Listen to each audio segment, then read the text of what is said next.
তারেক রহমানের স্পষ্ট বার্তা, বিএনপিতে হাইব্রিড বা অনুপ্রবেশকারী কোনো স্থান নেই। বিএনপির চেয়ারম্যান ও প্রধানমন্ত্রী তারেক রহমান দলে অনুপ্রবেশকারী ও হাইব্রিডদের ঠেকানোর নির্দেশনা দিয়েছেন।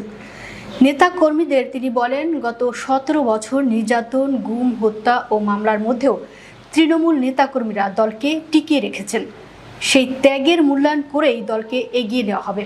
কোনোভাবেই হাইব্রিড বা অনুপ্রবেশকারীদের বিএনপিতে জায়গা দেওয়া যাবে না। এক্ষেত্রে তৃণমূল নেতাকর্মীদের সবচেয়ে বেশি সতর্ক থাকতে হবে। সরকার গঠনের পর সবসময় এক ধরনের সুবিধাবাদী শ্রেণীর উত্থান ঘটে। তখন তারা ক্ষমতাসীন দলে ফেরার চেষ্টা করেন। তখন তাদের অপকর্মের দায়ভার সরকারকেই নিতে হয়। প্রধানমন্ত্রী হয়তো এই বিষয়টি উপলব্ধি করতে পেরে নেতাকর্মীদের সতর্ক করতেই এমনটি বলে থাকতে পারেন বলে মনে করেন রাজনৈতিক বিশ্লেষকরা। রাজনৈতিক নেতারা মনে করেন, কতিপয় সুবিধাবাদী ব্যক্তি বা সরকারের সময় নিজেদের ক্ষমতার কাছাকাছি দেখতে অভ্যস্ত। তাদের কাছে দলীয় আদর্শ বলে কিছু নেই। তাই কতিপয় সহযোগী নিয়ে তারা ক্ষমতাসীন দলে যোগদান করেন। তাদের লক্ষ্য থাকে সরকারি পরিত্যক্ত জায়গা, জলমহল ও বালুমহল দখলসহ টেন্ডার বাগিয়ে নেওয়া। তাদের দাপটের সঙ্গে অনেক সময় মূল নেতাকর্মীরা পেরে উঠতে পারেন না। তবে এটাও ঠিক, কতিপয় কিছু নেতাই ব্যক্তি স্বার্থ হাসিল করার জন্যই এমনটি করে থাকেন। দলের অভ্যন্তরে হাইব্রিড ও অনুপ্রবেশকারীদের নিয়ে বিএনপির চেয়ারম্যান তারেক রহমানের সতর্কতা নিয়ে বিএনপিতেও আলোচনা হচ্ছে। দলটির নেতাদের দৃষ্টিতে মূলত স্বার্থান্বেষীরাই সবসময় ক্ষমতাসীন দলে আসতে চায়। তখন তারা অপকর্ম করলে তার দায়ভার পড়ে দলের উপর।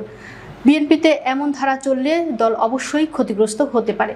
তাই অনুপ্রবেশকারীরা দলে কোনো স্থান পাবে না এবং তাদের বিরুদ্ধে জিরো টলারেন্স নীতি বজায় রাখা হবে। দলটির হাইকমান্ড মনে করে এই অনুপ্রবেশকারীরাই দলের নাম ভাঙিয়ে চাঁদাবাজি, বিশৃঙ্খলা এবং অভ্যন্তরীণ কোন্দল সৃষ্টির চেষ্টা করছে, যা সংগঠনের জন্য ক্ষতিকর। তাই প্রধানমন্ত্রীর সতর্কতাকে অবশ্যই গুরুত্ব দিয়ে বিবেচনা করতে হবে। 2025 সালের 1 সেপ্টেম্বর গুলশানের দলীয় কার্যালয়ে একটি অনুষ্ঠানে দলটির মহাসচিব মির্জা ফখরুল ইসলাম আলমগীরও বিষয়টি নিয়ে অস্বস্তি প্রকাশ করেন। তিনি বলেন, নির্বাচন সামনে রেখে দলে যোগদানের হিড়িক পড়েছেন। এরপরেই দলের সর্বোচ্চ নীতি নির্ধারণী ফোরাম জাতীয় স্থায়ী কমিটির পক্ষ থেকে নতুন করে কাউকে দলে না নেওয়ার সিদ্ধান্ত হয়।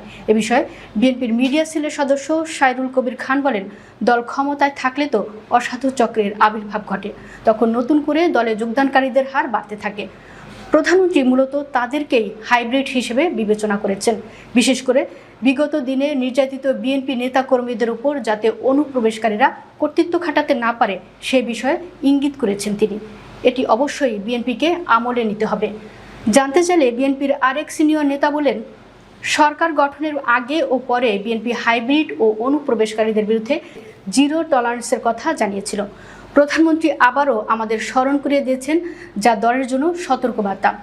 আশা করি সারা দেশের নেতা কর্মীরাই বিষয়টি আমলে নেবেন।